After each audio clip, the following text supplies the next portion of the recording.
Assalamualaikum, andito na naman si Cottage News. Samahan niyo ako magluto ng macaroni bechamel. At ito na nga, nai-ready ko na.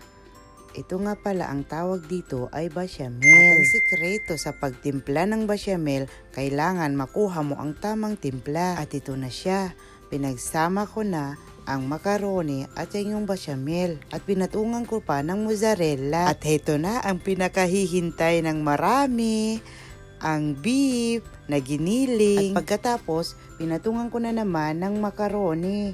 At pagkatapos ng macaroni, linagyan ko na naman siya ng bechamel. Linagay ko na naman ang mozzarella sa taas para ito'y magiging brown sa taas at magiging katakam-takam ang itsura.